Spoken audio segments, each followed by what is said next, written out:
Hi guys, Ronnie here and welcome to the workshop. The day has come to finally reveal my new road bike. The previous one, the Madone, was quite popular here on YouTube and many of you have been sad to see it go, including myself. But at the same time I also like trying new things and I was quite excited for a new generation of aero bikes. And in today's video, I'm only going to tell you the details of this particular frame because it would be too long. Trust me, I've tried to tell you all about it and how I chose it. So how it rides and why I chose this bike in particular will be discussed in some other videos. So today let's focus on the S-Works Venge frame set. Now, availability here in Slovakia is pretty poor, to be honest. I've ordered my Venge frame late January and I waited 2 months and still didn't have it. I wanted the size 52 black frame because, well, my bikes are all white and black and I like the subdued designs quite a lot. But then it was just sold out and wasn't available for order anymore. So really I didn't know what to do. Then I rode the red Look 785 that I've had the previous videos on, and I really looked at the geometry charts a bit more and I compared the two, and then I realized that it's not just 52 but actually the 49 that you can see here will be an even better fit because it's longer and lower than the Look I was riding, which are both good traits. So here we have it. The 49 was available in other than team colors in this satin battleship grey. It's gold. So even though I didn't like it at first on the pictures, I decided to go for it anyway. And I was very pleasantly surprised when I got it out of the box because in real life it just looks absolutely amazing. If you don't agree, then you leave your comment down below. I was really surprised on how good this bike looks in flash. As you can see, I already got it dirty because I got caught in the rain yesterday. What you can't see in the pictures is this two-tone dark color that you can see on some parts of the frame, like the top of the top tube, the top of the down tube, and the leading edges of the bike in the inside of the front and rear forks. So really interesting paint job, and the S-Works logos in this neon color really pop and stand out. And I think just the all black MV finishing kit just finishes it off. Now let me talk about the frame set for a moment, because I've bought quite a couple of frame sets. I always buy my bikes as frame sets, and manufacturers aren't really clear on what are you getting in the frame set. So if you are in for the market for one of these Venges, then I'll tell you what you get. So you get, of course, the frame and fork. That's quite obvious. You also get the seat post. It depends on the size. The smaller sizes get this 300mm, the larger size is 390. You also get a stem, a standard Venge stem. In this case, again, it's just an 80 because it's the smallest frame size. That doesn't make much sense for me, but I wanted to use the NV anyway. You get the top caps for both the integrated and the non-integrated stems, as you can see here, and all the necessary hardwares and gubbins to fit and tidy up the Aerofly 2 handlebar, which I don't have here. You also get bottom bracket bearings for BB30 with no adapters, ceramic speed nonetheless. You get a little foam insert for rear brake hose, a couple of these grommets, which are handy when you have E-tap. You get seat post ears for both round and oval rails, which is neat, and you don't get that with track frames, for example, just one. Yeah, that's pretty much it. and also the nice and flush through axles, which come in handy. One thing I was worried about is the seat post length, because this is a very small frame, the smallest I've ever had, and it fits me great.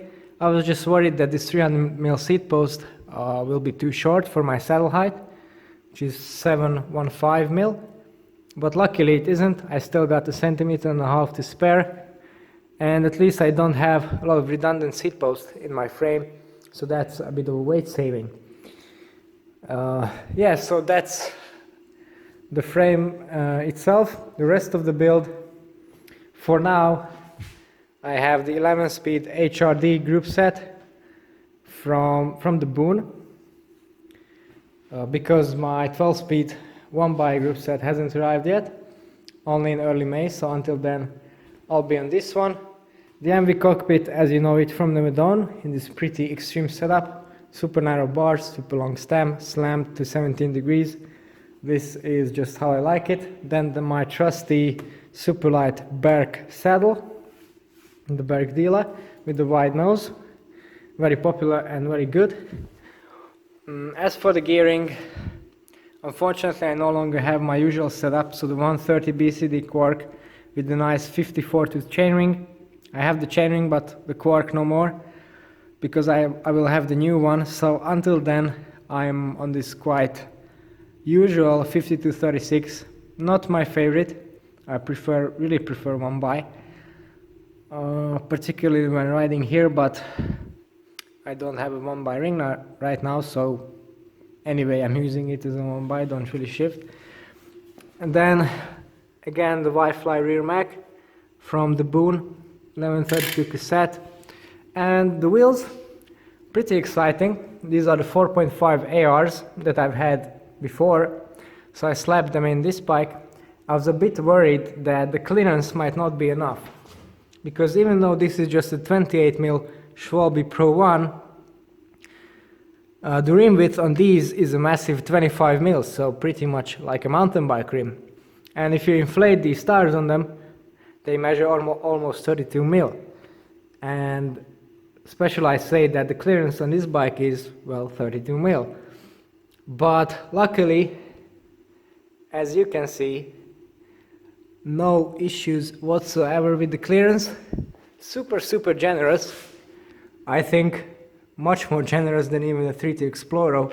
That's a very neat touch, because you get a super stiff, super responsive aeroframe, very sharp handling, plus the cushy ride of the 32mm tires. It's an absolute magic carpet ride, and I think for a cobbled race or something, this is just the setup to have if I had 1x. So pretty damn amazing in terms of ride quality and generally the whole bike, how it rides. And also with these tires you can take any corner at any speed, so very happy with it. Although I have a set of more specialist wheels that are a bit faster coming up, but more on that later. One other thing that I needed to fit was some wheels manufacturing adapters, which work like a treat, because my axle is GXP here, not a large 30mm. So I have this as an adapter.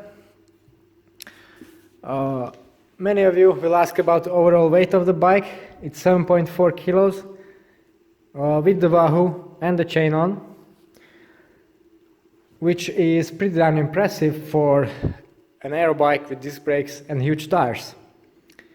So that's great. I was pleasantly surprised. Of course, it's a small size, but still, if I put a 1x system on there, more traditional tires, and the new crank with the dub axle, it's going to be much lighter, I think around 7 kilos. So now that is pretty damn impressive. And some of you have pointed out that according to some shitty German aero test, which I'll return later, but it's just too rubbish how it has been done, this isn't the fastest frame. Well, to be honest, I don't care. Why? Because all the top competitors in the aerobike category are separated within a couple of watts. That's true in terms of aerodynamics. But if you consider things that I've just mentioned, the weight, the stiffness, the ride quality, the tire clearance, the fact that it has disc brakes, the fact that it's an extremely easy bike to build and maintain. It's super simple. I've had it in 2 hours, basically discounting the problem I had with the brake hose that was too short, so I had to change it, etc. It's just a brilliant all-around package with a brilliant all-around weight, comfort and ride characteristics. And it's, if you consider the other options, it's even good value because, as I said, you get quite a lot of things that you don't get with other frame sets and all quality items. So overall, I'm extremely satisfied with how this bike will turn out, and I'm just really excited to see the new 12-speed group set and the new deeper wheels on it. So if you want to know more about that, more about why I chose this bike in particular, and more about how it rides, then stay tuned for the channel later on this week.